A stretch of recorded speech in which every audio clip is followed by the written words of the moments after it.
Hi, I'm Sam Maddison. I'm Katie Parker. I'm Ella Reilly, and this is my Dice Talk. And this is my Dice Talk. And this is my Dice Talk. For those of you who don't know me, I'm Sam. Before I get into the talk, actually, I've got yet another event to promote to you all, just because I think it might be of interest. And that's not particularly scientific, because it's a pub quiz. But it's hosted by our very own Bob here. Yeah, and that's next Thursday. It'd be lovely to see you all there. We've got K-Bar, which will be good fun. Yeah, tickets are live on the Students' Union website. And you can pay cash on the door if you fancy. But yeah, looking forward to that. That's with the Conservation Society that I run. Ella's also on the committee. But yeah, we'd love to see some of you there, and any questions about it, feel free to grab me afterwards. What I'm actually more here to talk to you about is obviously my dissertation research, which is this, experience in biodiversity surveying and whether it really matters. Sounds like a strange thing to say. But the implications of this for volunteer groups and training. I'm also going to touch a bit more on kind of campus biodiversity in general. It's something that's quite near to me personally. So, in order to conserve biodiversity, we need information about the population statuses and trends for species. That requires long-term monitoring that can only be accomplished through repeated systematic biodiversity surveys. However, we can't do that for all of the species out there, so we use indicator taxa, like birds. Birds are great indicator species.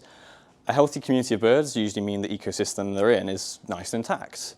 Better yet, some of the world's most extensive biological data sets are for birds, such as the British Breeding Bird Survey. However, it's only through the efforts of thousands of wonderful volunteers each year that these long-term monitoring projects are successful and get the data they need, which does raise certain questions around the reliability of the data and the skill of the surveyors undergoing this data collection. And that's what my project really aimed to address, i.e. can groups of novices, under some guidance, generate quality bird survey data? If so, what does it mean for training and expansion in long-term monitoring projects such as the British Breeding Bird Survey? And if not, what's holding these novice groups back, and how can they be better equipped to become skilled bird surveyors in the future? Data collection for this project took place on campus following some existing line transects. In March of 2024, 8 groups of different novices from DICE went out and conducted the transects under the guidance of a postgraduate. I conducted the same transects around the same time under the same data collection protocol. Basically, count some birds. Everything you can see or hear. Obviously, if you're not quite sure of the species, you can't count it.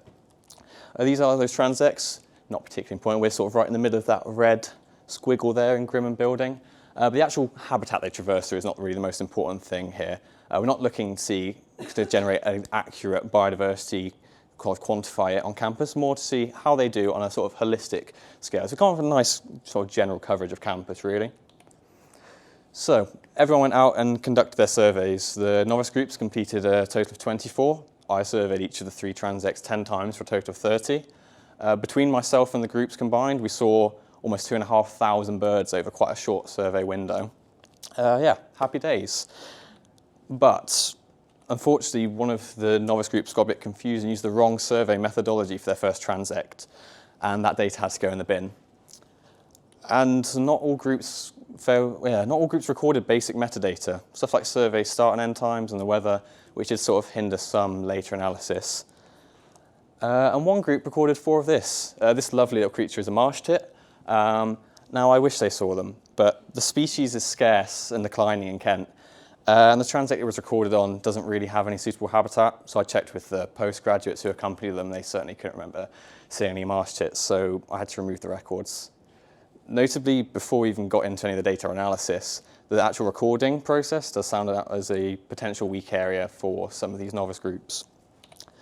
So how about some results? Well, the novice groups recorded significantly fewer birds than myself.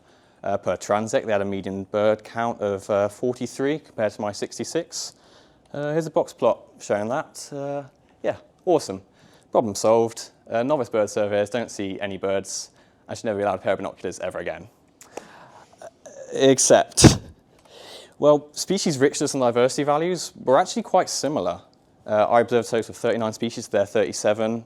Shannon Diversity Indices, that's a sort of quantification of the diversity of the bird communities. Yeah, 2.8 versus 2.2, they're quite similar values. And what's more, if you run an INEX species accumulation curve, We've got species diversity here, just means the number of actual species up the side. Again, the results are very similar between the two data sets, and both data sets achieved sample coverage of greater than 99%. These are two NMDS ordinations, one for each data set. Basically, each point you can see is one survey, and the closer they are on the actual plot, the more similar the bird communities. Now, you see there are some differences. My data set finds the urban bird community to be somewhat further removed from the other two by comparison, as we might expect, really, the urban birds to be a bit different. But what's important is, statistically speaking, when you run both the data sets through an Adonis test, they both show significant differences in the composition of the bird communities between the different habitats. So what does this actually mean? Well, in spite of observing significantly fewer birds overall, the conclusions post-analysis for the novice groups versus myself were rather similar. This does somewhat align with the literature. Various studies in the past 3 decades have found that whilst less experienced bird surveyors may observe fewer birds overall, the conclusions post-analysis aren't particularly different. But why? Well, in this case, I think the group factor is one likely element. They have between 6 and 8 people in a group, so they have more eyes between them, more hands. They can simultaneously look more places and delegate tasks like data collection. I definitely might have missed some birds whilst I'm writing them down. Also, I think certain elements of fieldcraft that I expected to show differences in skill, like being quiet and camouflaged, point in case, to not disturb some of the shy birds, is maybe a lot less important on a university campus where actually a lot of the individual birds are used to human presence. Also, I think just perhaps the difference in skill between a novice bird surveyor and somebody with a bit more experience under their belt, at least for birds that are quite easy to see and pick up and hear, they're not particularly inconspicuous. Maybe the gap in skill is just not as great as we might think.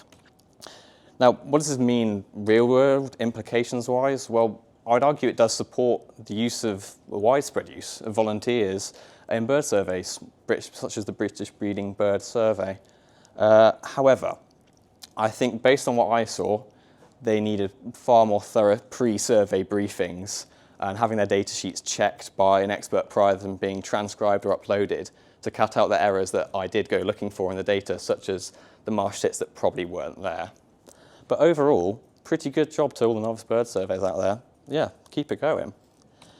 But I'd like to transition now into talking something along similar lines. We're still talking in the realm of citizen science, volunteer science. But it's something to do with, what all these have in common, aside from being very cool species in their own regard. And that's that all of these photos here were taken on the campus we're on now. And I think that's pretty awesome. And it's something I just wanted to touch on. Now, and that's just biodiversity on our campus more generally, because I think it's really interesting and worth spreading the love of. We're quite lucky on the campus we're on. I'm sure you all know, you spent time here, that as well as plenty of amenity, green space we have sort of managed, we've actually got some very important habitat. Ancient remnant woodland, just on the right, that belong to the sort of Blean complex, some lovely ponds and wetlands. I just want to share with you a quick clip that I had to absolutely get in this presentation, taken in some of this ancient remnant woodlands we have on campus. It was seen on campus.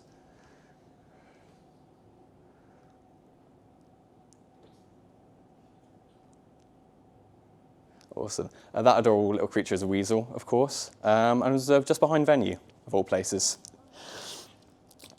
A quick, brief bit of history, just for some context. You see that picture on the left here is the university being developed way back when, all black and white. It used to be mostly farmland before it became the university, with a sort of patch of woodland that thankfully are still here today. Looking a bit barren, a little bit bland here in the mid-1960s on the right here. But it's grown in quite nicely since. But the total area within the campus boundaries is about 300 acres, which is quite a substantial landholding for somewhere in England. Fast forward a few years, 20 odd years, to 1985, and the university put out this. It wasn't even called the University of Kent then, it was the University of Kent at Canterbury. This was written by a few former staff members, John Kesby, who's sadly no longer with us, and actually the founder of DICE in Swingland. But it's really interesting, the nature trail. It includes some lovely old illustrations and information about the different habitats you can visit on campus, or you could at the time, and some of the species you might have expected to find there. And what I found quite interesting was include a list at the end, a lovely long list of all the species that you might expect to see on campus in 1985. Now, it's not exhaustive, of course, and much of this I suspect is largely anecdotal, but I do find it very interesting. There's some species there that I would certainly be very surprised and excited to see if they were on campus today, like a viviparous lizard. I'm not aware of any records for that. But it got me thinking, what if we did want to create a list of all the species on campus now? Not an anecdotal list, but something with maybe actual records. And it's something, we've been trying to do. Throwing back to these pictures from a few slides ago, they have another thing in common, apart from all being taken on campus, which is they've all been uploaded to iNaturalist. If anyone doesn't know, iNaturalist is an online software. It's like a database and a community, really, for learning about and documenting biodiversity. Now, if you want systematically collected, robust, brilliant biodiversity data from well-planned out surveys, this is not the place to go. I've heard it described as postage stamp collecting for conservationists. But it's good fun, and what it does allow me to do is to say that as of this week, we have over 900 unique species recorded on campus. That's with location, date, time, and a lovely photo. This is coming from almost 3,000 different observations that 160 different individual people have submitted. Some by myself, some by people in the sort of wider university or wider beyond community. If there's some of you, I know some of you, Eleanor specifically, then thank you. It's awesome. I would love it to cross 1,000 species soon. It's a nice round number, 1,000. So I would love to encourage anybody to, if you see any cool wildlife, any plants, invertebrates, consider getting a picture of it and putting it on a naturalist. So it's safe to say I'm quite fond of the campus biodiversity. I certainly spend a lot of time looking for it. But I just want to touch on potentially the future of biodiversity on campus because I think it's quite important.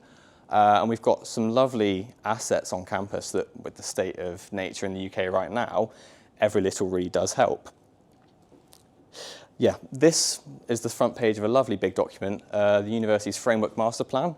Basically outlines the sort of next 50-odd years of what might happen development-wise on campus in a sort of non-committal way. But there are some things in here I find really promising. The university higher-ups mentioned some lovely things about promoting, conserving, enhancing the green space, the biodiversity on campus. To quote this, they want to conserve and ecologically enhance all areas of the campus. It's pretty good. Specifically, they mention expanding the existing networks of ponds and drainage features to create a wetlands network to promote the connectivity for great crested newts, amphibians, dragonflies, etc. That's in their words. Sounds absolutely brilliant, doesn't it?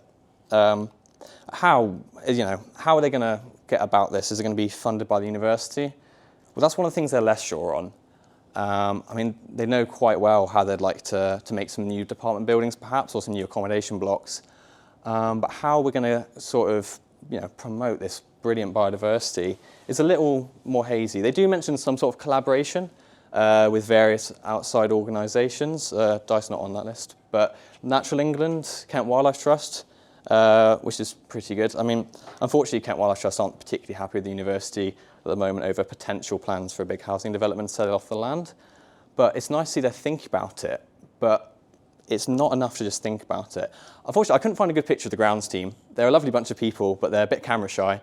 So here's John, Richard, who are off doing amphibian stuff tonight, and myself digging a pond.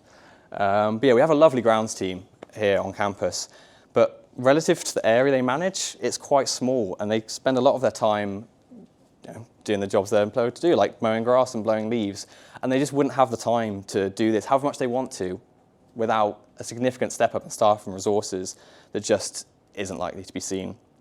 My point really is this, is that we have some lovely habitat on campus and some wonderful species. They're very dear to me, but it could be that much better. It could be that much better, and it just really depends on whether the lovely ideas, the lovely words in reports such as the Framework Master Plan turn from lovely ideas into tangible action. And time will tell, really. But I can certainly say if it doesn't, they can be expecting some rather annoying emails from myself and like-minded people. Brilliant. Thank you very much for your time. Okay, so we're going to move a bit farther away now. So we're moving from close to home to campus to Iceland for my talk, which is going to be on local perceptions for the future of the Northeast Iceland hope spot area. So firstly, you might be wondering, what is a hope spot? A hope spot is a special place that is scientifically identified as critically important to the health of the oceans. These can be areas that don't have marine protection or are protected but not meeting conservation outcomes, and they've been designated by the charity Mission Blue, which is by Sylvia Earle, who's a leading US oceanographer. So the hope spot in question is in the northeast of Iceland, and it contains the bays of Ísafjörður and Skálfandi, and it goes up to the Arctic Circle to contain Grímsey, which is an Icelandic-owned island. Important to note is Akureyri, which is the biggest population settlement in the northeast of Iceland, and also Húsavík, which is a smaller town of around 2,000 people, but it's got key industry of whale watching and is known as the whale watching capital of Europe, if not the world. So, why is this area important, you might be wondering?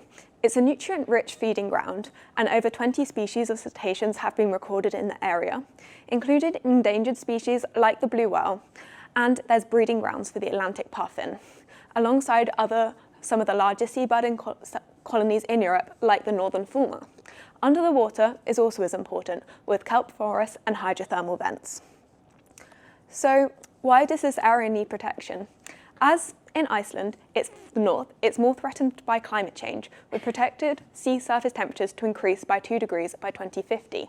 Marine debris is a major issue. Charity Ocean Missions collected 3,471 kilos in 2024, and the year before it was around 7,000.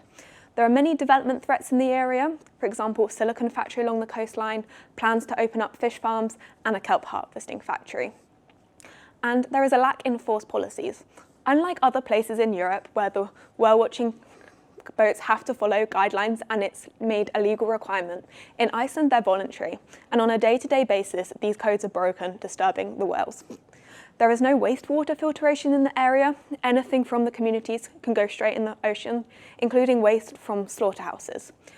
The silicon factory does have a filtration system, but no one has ever tested to see how effective it is. There is increasing boat traffic in the area. For example, in Akureyri, cruise ship tourism increased by 91% between 2015 and 2019. Afterwards, COVID did affect these numbers, but these numbers are again increasing year on year. So, why this study? For context, Iceland currently protects 2% of their oceans with some level, but they have signed the coming Montreal target. For those that don't know, this is the international agreement to protect 30% of the land and oceans by 2030. We're also in the UN's Ocean Decade. This has key goals to restore the oceans by 2030 and make sure that science is fit for conservation purposes. So, most of us are aware, social science is really important for successful conservation projects, and understanding local perceptions is a vital step for creating a successful MPA. If local stakeholders aren't involved in the MPA creation process, they rebel, and the MPA is more likely to fail. And locals can provide vital knowledge about areas that can be used for adaptive management to make sure MPA plans are successful. So, what was the goals of this study? 1, to try and find out what local perceptions were for an MPA in the northeast of Iceland, to find out how much locals were aware of the state of the ocean in the area, to see what their ideas would be for the future of the area, and to see what their views of governance were. So, what was done? A digital questionnaire was created with 23 questions, and it was distributed in both English and Icelandic. It contained Likert scale questions for people to rank, for example, strongly agree to disagree with statements, as well as long answer questions to get views. And there was also focus groups in Húsavík, Akureyri and Dalvík to try and increase participation and start giving locals information about the hope spot area. So I'm going to just go overview of some key results before looking into some of them more in detail. Overall, there was strong support for the Hope Spot, with 83% of locals saying they agreed or strongly agreed increasing marine protection in the area. However, there was a key lack of ocean literacy, with most locals saying they didn't know what state the ocean is in, and their answers were going against scientific evidence. Noise and plastic pollution was seen as key concerns, and there was a wide variety of how the area should develop, from ecotourism to more industrial activities. And locals felt ignored in decision making, with 25% feeling their views were not considered. So, looking into it more closely, this is a word cloud that was created on local perceptions. As you can see, locals had strong values of biodiversity, the beaches, the whales, and the fish in the area. But, as stated before, there was a lack of ocean literacy in the area.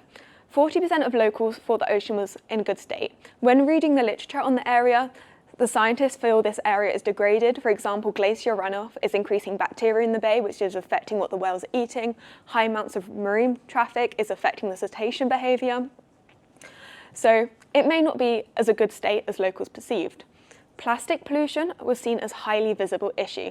This is in line with most studies in Europe, where they see it as a key concern. This is because it's a very visible issue. You can see the boys washing up on the beach daily, the fish nets, etc. And noise pollution may not be seen as a visible issue, but there may be recognition that the high amounts of boat traffic using the bay is creating disturbance under the water. So there was low levels of ocean literacy in the area, and creating an MPA could be an opportunity to try and increase people's knowledge.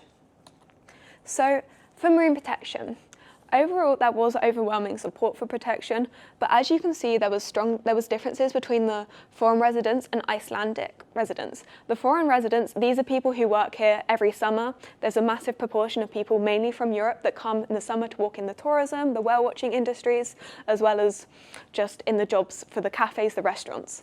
These people were more support, whereas in Iceland, there was a wider range of views, with some people strongly favouring, but also people disagreeing with it. Some people thought it could be more regulations in place for the area, but they don't see the need for an actual protected area. The younger people were more in support compared to the older age groups, which is in line with other studies in Iceland that found that older males were more for increasing whaling compared to younger people, which were more likely to support banning whaling. And there was a difference in job sector. It's important to note our sample data was highly biased, with most people who answered coming from jobs in research and tourism, and there was no respondents from the fishing or the industrial activities. So it is a quite biased data set, but there was difficulties with trying to get people to participate. And whale watching guides were probably the most likely people to respond, as most ones we found were from Husavik, which is where the main industry. So, moving on, what did people think of governance? There was overall people were dissatisfied with governance, but a lot of people just stated they generally had no opinion. And again, there was a difference in nationality, with foreign residents slightly saying they disagreed with the governance more than Icelandic. This may be because the Icelandic people have the right to vote. They can choose their local municipality governance, whereas the foreign workers don't have the same rights. And on the other hand, it can kind of be easier to say you don't agree with something if you have no way to influence it.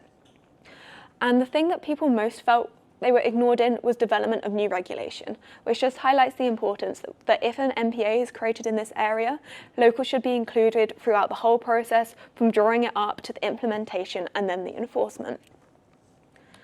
So, what were the future suggestions for the area? It was highlighted a marine eco-assessment would be important. One, to get baseline knowledge of how the biodiversity is doing. There is a new project starting next year called Biosphere, which is a European project, and they're using Scalfandi, which was the bay to the west of the area. And this has the goal to map the area and complete biodiversity. So in the future, this may actually happen. Creating an MPA could be an opportunity to develop ocean education program, and this would be really positive because if people get aware of the conservation, there is links to increasing pro-conservation behaviours and more successful MPAs. There is a need to develop policy and regulation to start making sure that if any industries do happen, they can occur sustainably. And people wanted ecotourism to be developed to increase the bird watching in the area, to increase the whale watching. But if this happens, it needs to be sure it actually follows sustainable guidelines and it's not just a label. People did highlight strong views about fish stocks and making sure they were healthy. This may link that fishing has gone on in Iceland since the medieval period, so there's strong cultural connections to fish stocks. Even if in Husavik, the industries have turned all the old fishing boats are now turned into whale-watching boats. People still wanted fishing to continue. So there needs to be more policy to make sure that this is carried on sustainable, and locals should be engaged throughout the whole process. So as a side note, OECMs have also been suggested as a way to meet the 30 by 30 targets, and these are areas that aren't managed for conservation but do have conservation benefits. So could this area become an OECM? So in Iceland, there is starting to be some research to try and find out where their potential OECMs could be to try and increase their target. The main area that's been suggested for an OECM is fishing areas, because some of these areas have specific policy that can manage them, and in 2023 was the first time conservation was stated as a key objection in fishing policy. Would this hope spot be an OECM? I would argue that no, it's not meeting the OECM criteria. Currently, it's not being managed, there is no long-term management plans, and it's not having conservation outcomes. In the future, maybe it could be. If there was goals for it to be managed for something like ecotourism, maybe it could start meeting the OECM criteria. But compared to the land, the OECM concept has not been developed as much in the marine realm, and especially in Iceland, people are not aware of this concept. So maybe it's an option, but maybe not for this area. But it is generally suggested there needs to be more research in how OECMs can apply to the marine world, because it is lagging behind the land-based research. So to conclude, this area there is strong support for an MPA. Creating an MPA would be a key opportunity to increase local knowledge, but with any conservation project, there's going to be a need to find ways to balance economic, recreation, and environmental needs of the area. There is a need to find enforceable, sustainable policies, for example, find ways to regulate the whale watching and to increase other industries to make sure they're following, not creating a net loss of biodiversity, but being positive or at least neutral. This area could be key for Iceland to meet its 30 by 30 goals. And if it is done successfully, including locals, it could be a way that could act as a case study that could initiate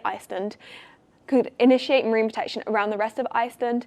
And this could be really important, as currently there is a lack of successful examples of marine protected areas.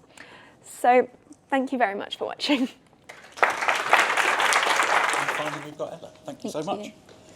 Hello, I'm Ella. I'm going to bring you a topic that hopefully you'll see some value in, but I do apologise, I have less fun pictures than the other presentations. Basically, I'm titling this project It's Nothing Personal, and we're looking at personal characteristics and what influence they have on training success, and more specifically, how your gender and where you come from can impact training. So before I even started looking at any data, I had a look to what the hot topics in conservation training are at the moment. I've kind of narrowed them down to 4 areas in the literature, and I'll give you a brief overview of each of them now. So the first is the idea of conservation as a profession. This is beginning to raise and profile in the literature at the moment, but people are arguing that compared to other industries and other sort of areas of study, with the likes of biology, we lack sort of a professional board and groups that we can go to for go-to training for professional standards. And so professionalisation is kind of key in raising the profile of conservation as an industry.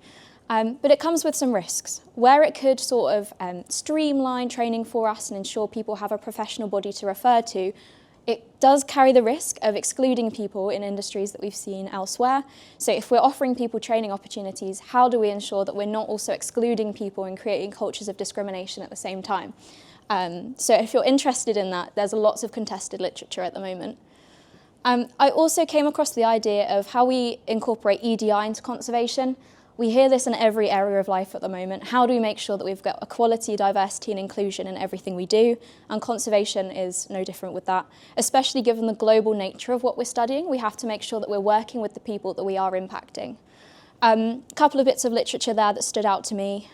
James et al.'s paper talks about how if we're targeting training, what should the target of that be? So if we're training women, should we be giving them the skills to survive in organisations that don't treat them equally? Or should we be giving them the skills that lift them up to meet the other people they work with? There was a paper published that looked at the Nature Conservancy, and they're someone that we kind of hold to quite high standards. And in that organisation, men are still out publishing women. So should we be giving women training to help them publish, or should we be just allowing them to sort of exist in a male-dominated space? And Tulloch's paper also looks at academic conferences as a breeding ground for inequality and conservation, not just on the gender gap, but accessibility in terms of disability and inclusion. And they highlighted that though there may be measures in place to ensure people can be present at a conference, actually helping people to get into the room is really falling flat. So we can give people brilliant experiences once they're in the room, but how do we get them in the room? Also, capacity building. We talk about this all the time. In terms of building capacity, we can be talking about physical resources, we can be talking about expertise, but training is playing a really increasing role in this. We've got brilliant people in conservation, but how do we ensure they have the skills to make positive impacts? And Geldman's paper is really interesting. They look at resources and expertise as a means to improve conservation trends, but training actually plays a really big role in that as well. And they track that as conservation training, expertise and resources increase, we also see an increase in population trends in the likes of vertebrates. So as we train people, as much as it seems obvious, we are getting more out of it. And finally, impact monitoring and conservation success. We talk about conservation success a lot, and we all know about the debates whether quality or quantity of conservation impact is more important. But should we also be looking at how well we're training people and what the outcomes of that are? Jerry, based at Durrell previously, did a paper where that explained how we have all this continuous need for training and conservation, but we should be monitoring that just as much as we're monitoring our actual conservation outcomes. If we're not giving people the right information, how do we expect to have good conservation outcomes? Again, seems quite obvious, but it's coming to light more in the literature now. But actually what I've researched, so we've taken participants from 2 Durrell Conservation Academy courses, the Desmond and ESR programs from 2017 to 2024. And to give you a bit of context, these programs are really different and they're sort of on the opposite ends of the scale when it comes to conservation training. So Desmond is a course that's validated by the University of Kent, which is really exciting. And it's aimed at people that are already in conservation graduates, or people that just want to brush up on their skills. And it's an intense multi-month course, so more comparable to doing like a postgraduate certification. ESR, however, is delivered online, is a few days long, and is aimed at early career conservationists or people making a change in their career. So we're looking at people that have already got plenty of experience, and then people that maybe have never even done a biodiversity survey in their life. So we thought it might be quite nice to compare these two and see whether the type of training has an impact as well.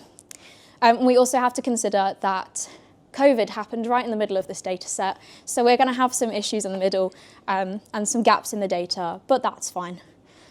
Everyone that takes part in a training course at Durrell does a pre- and post-training survey. I now have a newfound appreciation for these kinds of surveys. When someone asks you if you had a good time, give them a response, because otherwise you're a gap in someone's data set.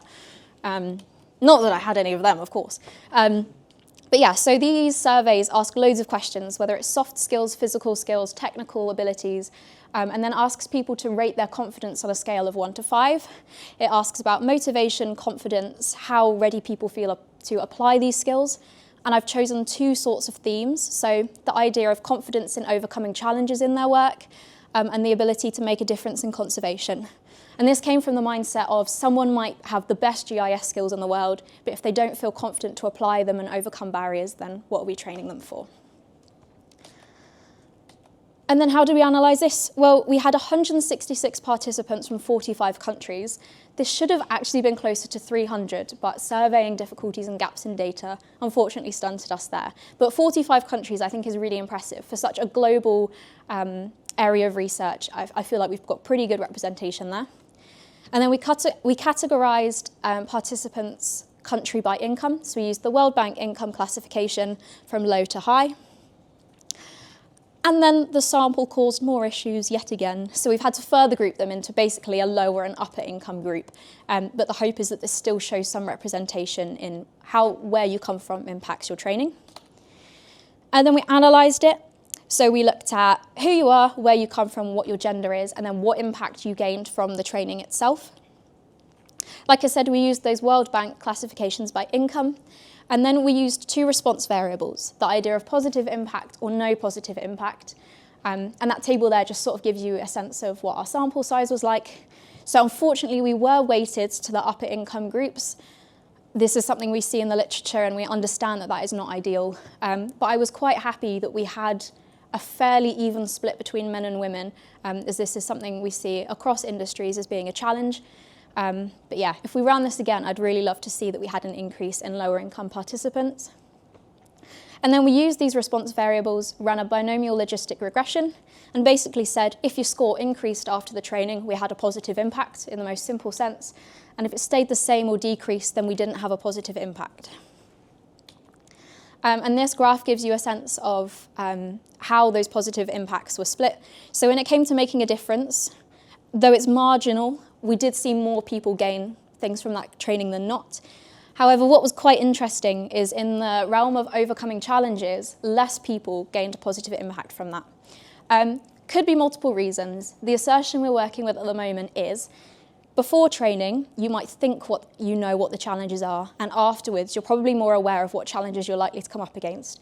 But we don't need to fear the fact that there wasn't a positive impact, because awareness of these challenges means that people can overcome them. They might just not think they're ready yet. And this graph will give you kind of an idea of the data set. So the income category is along the x-axis, and then we're split into gender. And we basically here displayed the percentage per Likert score. So you can see what percentage of the sample size scored what Likert for each question. At first I was like, okay, what does it actually tell us? And then I spotted these. What was quite interesting is that in our lower income group, specifically women, there didn't seem to be that much of a difference when we're looking at whether people had a low or a high Likert score before and after training.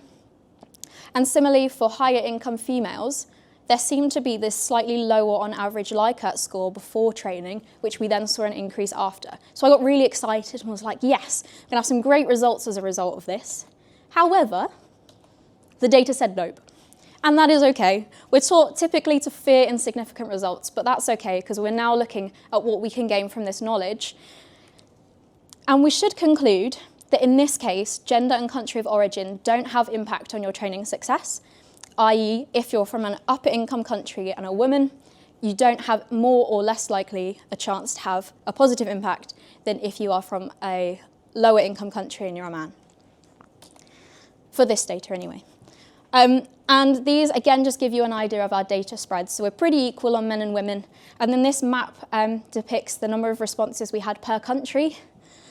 Again, as we kind of see in the literature, we're pretty biased in the global north. Almost 30 responses came from the UK and less from other countries. But I'm still really happy that we saw contributions from a diverse number of countries in Africa, parts of South America, where we typically see, especially in Latin America, a reduced number of opportunities in higher education to study conservation. But with this information, what can we understand? So we know that where you come from and your gender has no significant impact on your self-reported training outcomes. But what does this actually mean for us? Well, we don't necessarily need to focus on training specific demographics. So we don't need to leave this room today and say, we're going to train all the women, or we're going to train all the people from lower income countries. And we can focus maybe on improving access to training for everybody. So like we said at the beginning, it's getting people in the room rather than worrying about what their impacts might be afterwards, because we know that the training works. And then maybe we need to monitor and evaluate training slightly differently. And I'm hoping the wonderful Emily Smith, who is a PhD student at DICE, is going to do this. She's going to take what we've started and do something amazing with it. I want to understand maybe what elements of training allow for us to reach this background of people. If we're doing something right, what is it that we're doing right that means that everybody is gaining something from this? Does your career and training background have a greater influence? So are these early career conservationists getting more out of training than veteran conservationists that just wanted to brush up on their skills? And are there barriers impacting other participants from accessing the training? Is it that you don't have the internet to sign up to do the course?